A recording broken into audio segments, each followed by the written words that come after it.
Admiral Dinesh Tripathi, Chief of the Naval Staff, called on Defence Minister of Japan, General Nakatani, during the ongoing visit to Japan. The discussions between the two focused on enhancing bilateral defence cooperation, fostering technological and defence industry collaboration, and strengthening training and personnel exchange between the two nations and the navies. The interaction reaffirmed the shared commitment to addressing emerging security challenges and fostering closer bilateral defence relations in Japan. According to the Ministry of Defence, the visit reaffirms the time-tested India-Japan friendship anchored in mutual respect, maritime trust, and a shared vision for peace and stability in the Indo-Pacific region. And DD correspondent Akshay Dongre joins us for more on this. Good afternoon, Akshay. Tell us about the significance of this particular four-day official visit and how will this strengthen the defence relations between the two nations? Akshay. Well, Deepika, if you look at the countries, both the countries here, both India and Japan, both of them are major naval powers, especially in the Indo-Pacific region. Now, as far as the countries are concerned, they are close allies. They have, decades-old trade ties, military ties, and ties in different cultural aspects as well. But what stands out the most, as far as these two maritime powers are concerned, with India, having a major stake in the Indian Ocean region and Japan in the Indo-Pacific region, both the countries are major naval powers, have a lot of naval potential, have a lot of potential for naval exploration as far as the regions are concerned. Joint cooperation as well as joint explorations and anti-piracy operations, anti-theft operations in the oceans can be carried out by the both naval powers.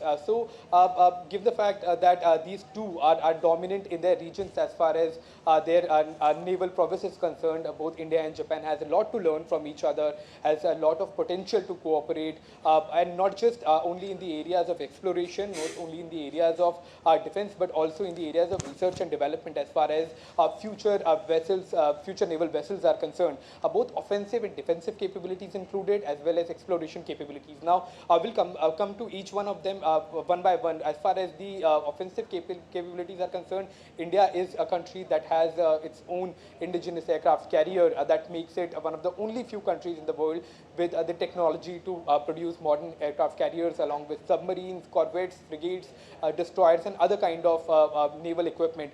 Japan has its own traditional navy, has its own technological prowess in various other aspects. And if the two nations can combine their technological know-hows and expertise, they can go a long way in not only designing and researching equipment, weaponry, and naval vessels, but also in other areas of oceanic exploration as well. So it's a four-day visit by the Navy Chief, where different kind of exchanges will take place, and different kind of roadmaps will be drawn as far as joint cooperation between the two navies is concerned, as well as other areas of defensive collaboration that can be signed between the two countries with this four-day official visit. Back to you, Deepika. Also, Akshay, fill us in with more details on important sectors to be touched during the visit, which also includes maritime security as one of the focus areas. Well, maritime security is one of the areas, also freedom of navigation and freedom of movement in the ocean regions.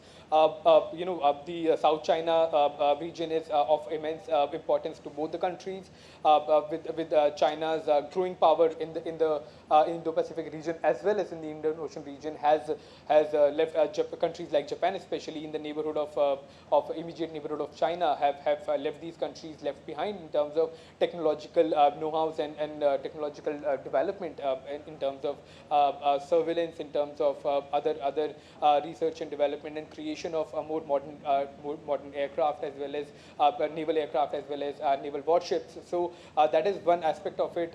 The collaboration between the two countries can also help both Japan and India to have a more streamlined and more collaborative naval approach in the two regions of the Indo-Pacific as well as the Indian Ocean region. So there is a lot to learn for the two countries. A lot of defense agreements can be signed, exchanges can take place, naval exercises exercises can in future take place between two countries, in keeping in view anti-piracy operation, anti-terror operation, as well as joint exploration operations where both the countries have a lot of potential. And given the fact that both the countries have vast maritime borders, so it is also going to create a lot of potential for exploration as well as joint collaborations in various aspects. All right. Thank you so much, Akshay, for joining us and bringing us a rounded perspective on this very important visit.